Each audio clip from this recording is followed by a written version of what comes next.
อยู่เลยมองเลยมองมาเพิ่นบ่ได้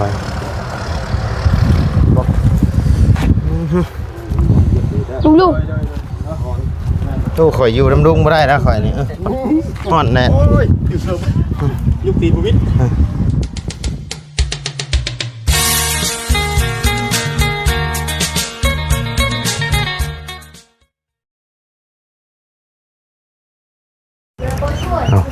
ทักทายกับสบายดีเนาะเห็นอะไรเหือกขาตาบ่สบายดีสบายดีหน่อยพักเที่ยงกินข้าวแล้วบ่หรือว่ายังทันได้พักยังบ่ยังบ่ทันพักเนาะทักทายกับสบายดีเนาะพ่อแม่พี่น้อง FC เบิร์ดสุขุสุขคนว่าอยู่ในและต่างประเทศก็ยินดีต้อนรับเข้าสู่ช่องพอไล่พาลุยคือเก่าพี่น้องภาคนี้เทคานเนาะภาคนี้เนาะเทคานพี่น้องไอ้พัง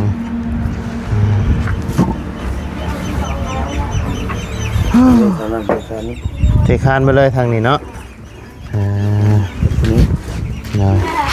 ในนี่ก็เทบ่ในนี่ก็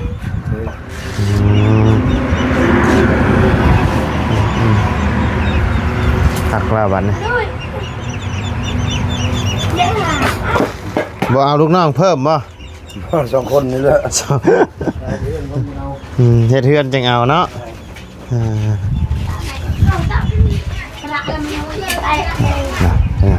อัปเดตทางห้องน้ำของน้องไซเพิ่นพี่น้องเลย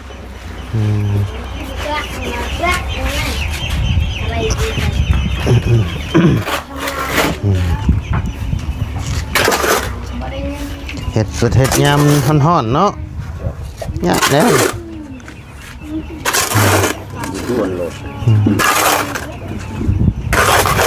ใส่แต่เช้าคุณบ่นี่นะ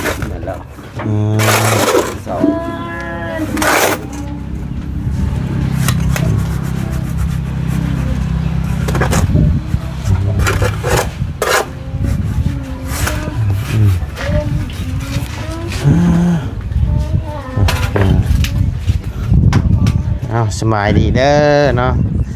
โดยได้ยังให้ช่างเพิ่นกินวะนี่ปิ้งปลามีอาหารปลาแล้วอาหารนะคักแล้วอาหารนะจำเจียวโดยปิ้งปลาจำเจียวคักแล้วแหละฮะหาให้เพิ่นกินแล้วบ่ยังบ่อยากเที่ยงไงแล้วนี่สิบ่ายโมงนะเพิ่นมากินตอน1 โมงโดยโอ้มากินตอน1 โมงให้เบิ่งแต่ละหน่อยให้เพิ่นกินแต่ละเทื่อ1 โมงเนาะเป็นยังยิ้มยังไงนี่ฮะมียังไงใจคือยิ้มให้มันนี่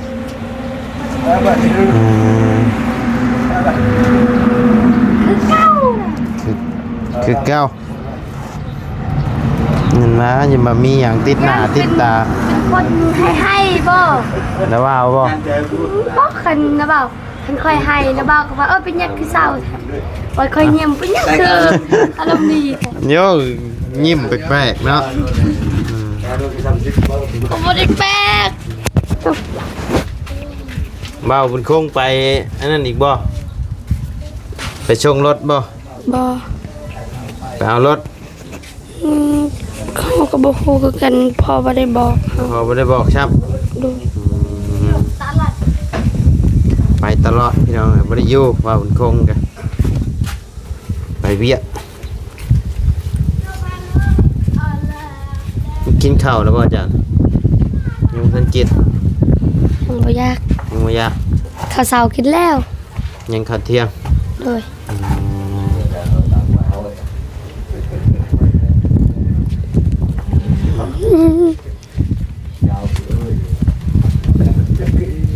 นั่งกันนี่โต๊ะอะไรได้แล้วให้จะนั่งให้โต๊ะด้วยจ้ะ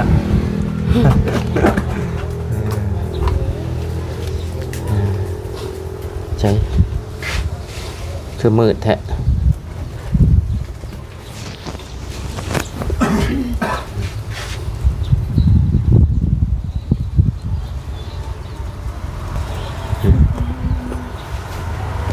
มืดโทรศัพท์มืดหรือว่า คนนี่แหละมืด คนบ่ได้มืดโทรศัพท์มืด บอกคนนี่แหละมืด เฮ็ดหยังฮะเด็ดน้ำลายบ่ฝนสิตกได้เด็ดน้ำลายนี่ ลินคุมือ ไผว่าคือแม่ตู่คือเบิ่งไปเบิ่งมาคือแม่พี่ได้นี่กี่ชอบนี่กี่ชอบคือแม่พี่น้องชอบ ศพใหญ่เลย หน้ามนต์คือบอกว่า ชอบคือแม่ชอบเนาะไอเด่นน้ำลายนะอืม ไม่ดี สบายดีค่อยลืมชื่ออีกแล้วค่อย นุดดา ชื่อนุชดาเนาะ สู้จุดตีเราจะได้ก็ไม่ใช่ไม่ได้เราตั้งซื้อใหม่ให้เจ้า ชื่อยังวะ ชื่ออันชื่อร้อยบ่ ร้อย มาร้อย อาจารย์ลาว อาจารย์น่าชื่อ มาริโอ มาริโอ ชื่อข่อยชื่อว่าวร้อยเป็นตั้งชื่อให้ไหมข่อยก็ซ้ำประตู7 ปีแล้วข่อยก็บ่เจอน้องนุชดาเนาะ บอกคุณปีนะ หน่อยบ่จื้อเฮ็ดได้ซะ คนบ่จื้อเนาะเฮาก็คือกันคอยแกสมัยเด็กๆนะบอกแล้วใดก็บ่จื้อ หน่อยคือจุ่มระบ่าวมาแรกๆแล้วเจ้าก็ยังบ่ค่อยจื้อ เดี๋ยวนี้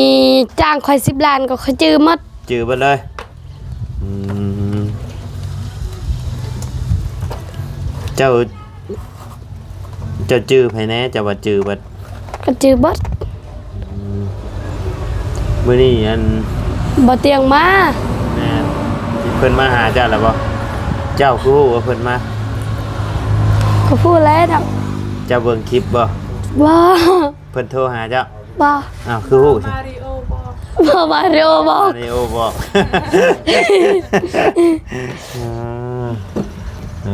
และจังหน่อยเพิ่นละเพิ่นที่ขึ้นมาเพิ่นยังเก็บเบียกอยู่แถวเซโปนอยู่ ฮู้จักบ่าวมาริโอ รู้จักบาววาริโอรู้จักจากวาวมาริโอบ่อืมอาจารย์ลาวบ่แม่นบ่ กับผู้ได้มาริโอนะ อาจารย์ลาวพี่น้องที่ว่าอันประตู7 ปีเพิ่นตั้งให้เนาะ เราลอยกาลอยตายเห็นหุ้ย เดี๋ยวว่าชื่อวาวลอยยังคล้ายๆอยู่เนาะ ลอยไล่ อืม ว่าลอย ยังอยู่ในตัวรออยู่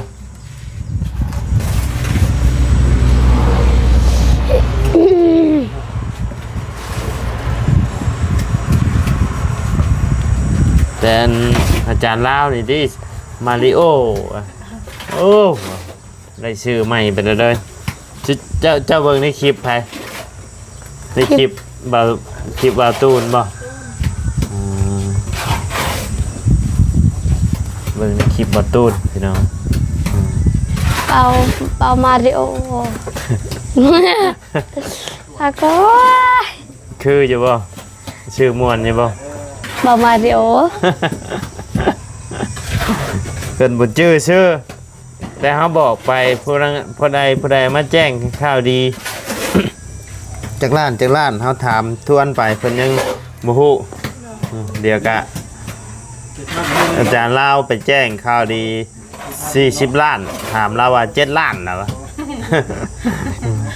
7 ล้าน8 ล้าน อากูนี่แหละคนเฒ่าสมองบ่ดีนะ เพิ่นคนบ่เว้าขอโทษนำเนาะพี่น้องคนเพิ่นก็คนบ่ค่อยฮู้ปานใดเนาะยังดีแล้วที่เพิ่นฮู้ฮะเพิ่นแม่นเพิ่นยังเว้านำเฮาได้คันนั้นน่ะโอ้ย เมียเราพูดกับภาษาลาว เมียเราบ่ค่อยฮู้ปานใดเว้าไล่น้ำเด็กน้อยนี่แหละมื้อนั้นเราว่าอาบน้ำบ่ได้เราว่าอาบน้ำแล้วเป็นไข้แล้วว่ะ หนาวบ่แม่นบ่ บ่ได้ มาแต่เวียกนี่ฮ้อนแล้วว่าอาบน้ำบ่ได้อาบน้ำเป็นไข้แล้วบ่ได้อาบตลอดได้บ่แม่นแล้ววะเดี๋ยวได้เบิ่งว่าในคลิปแล้วว่าได้ว่าบ่ได้อาบน้ำแล้ววะโอ้ขอยว่าคนอื่นเลยอาบ เมื่อแต่เวียกนะอาบเลย คนอื่นเขาอาบน้ำอาบในจังอูเป็นไข่วะเจ้าโดนอาบน้ำเป็นไข่วะ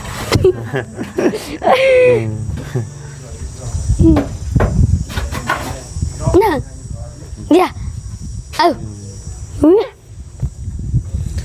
ห่อนช่อง3 มื้อมานี่อยู่ยากเนาะไปทางไหนกันยากเนาะอบเอ้า อยู่ตลาดในบ่ได้ฮ้อนเย็นเลย บ่ได้ไปโรงเรียนบ่ตอนแดง ตอนเช้าก็บ่ได้ไป ตอนเช้าก็บ่ได้ไป ครู ครูหยุด โรงเรียนก็หยุดมื้อนี้มื้ออื่นไปโรงเรียนคือเก่า มื้ออื่นไปคือเก่า โดยวัน โอ้ พฤหัส อาจารย์ล่าเพิ่นเข้ามานี่แล้วบ่ โด ต ย อนเช้า เอามาริโอเข้ามาแล้วครับเข้าเมื่อกี้นี่ บางมาริโอเข้ามานี่บ่ โดยหาเมื่อกี้นี่ เพิ่นเข้ามากี่นี่ โดย แล้วเพิ่นไปทางใดต่อ ไปหาประตู7 ปี ไปหาตู้7 ปีแล้ว บอมาริโอไปหาประตู7 ปี โอ้ แล้ว เพราะว่าได้ยินทางอาจารย์ลาวว่าเพิ่นสั่งไม้ โดยไม่มาเลย เพิ่นท่าฮับไม้อยู่นี่บ่เพิ่นท่าฮับไม้อยู่นี่ บอเขาเลยถามไปอยู่นี่เพิ่นนั่งอยู่ดีแต่ค่อยพาเพิ่นไปเบิ่งน้ำจ้างเลยกะ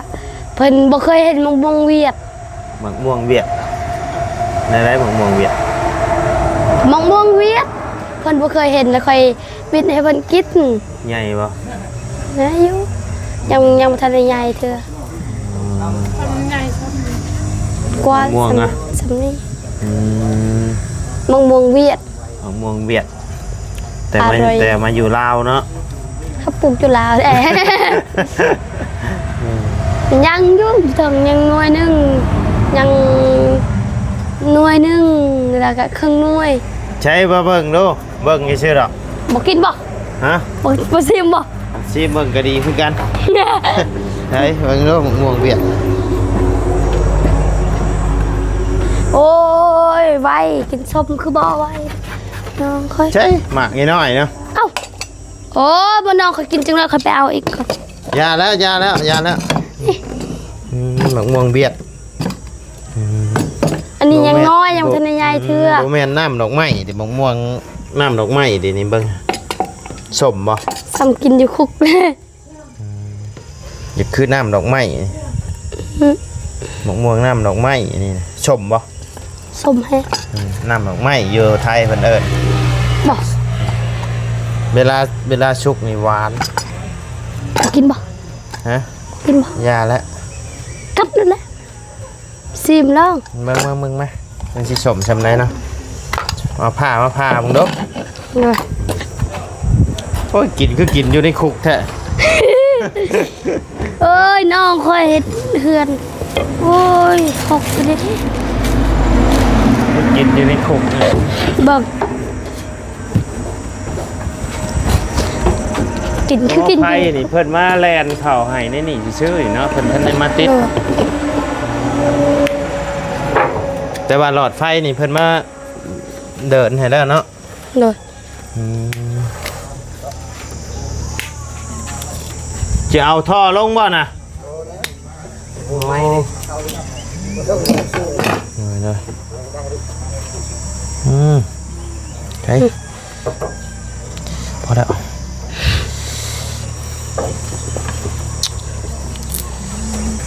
ใช่คือบุติด แต่พวกเนาะ ชมฮะ สม ชบ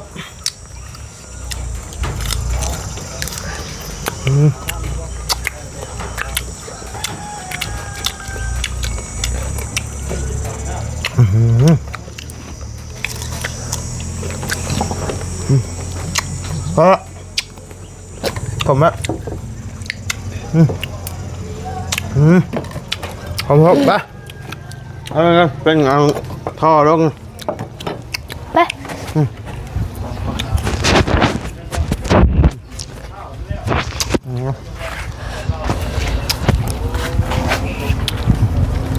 ใช่เอาท่อลงบ่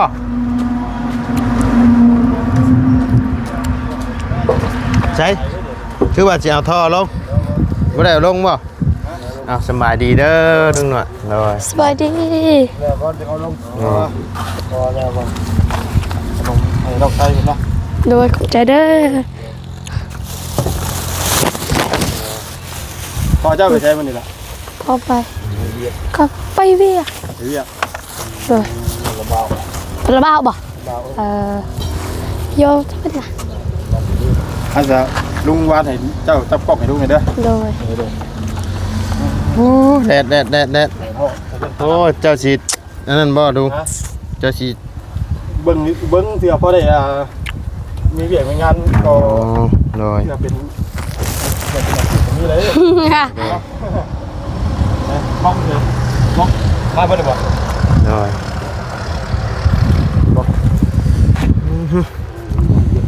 ลุง ตู้ข่อยอยู่น้ำลุงบ่ได้แล้วข่อยนี่ฮ้อนแน่ โอ้ยถือเสริมลูกตีนบุวิท ลุงคันบ่ไหวก็อย่าฟื้นเด้อจังได๋เฮือนคอยมันสิบ่งามบ่แม่นเฮือนห้องน้ำ จังหน่อยเฮือนสิบ่งามเนาะน้องชายเนาะ เสื้อที่มือลูกหัวเลย บ่เชื่อนะข่อยก็ยังบ่เชื่อนะ ว่าอาจารย์จะเล่าไว้พอรู้หมดเลยยกมือเพิ่นครับบล็อกไว้เพิ่นเดี๋ยว อ๋อเป็นลูกมือซื่อๆบ่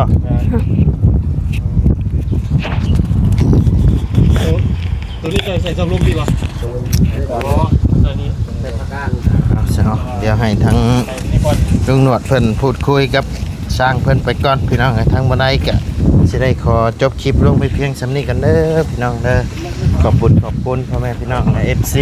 เบิดสุขุสุขคนเนาะที่เข้ามาติดตามนะครับชมทางช่องมาลัยพาลุยเนาะพี่น้องสำหรับคลิปนี้ก็ลำลาแล้วพี่น้องสำบายดีเด้อ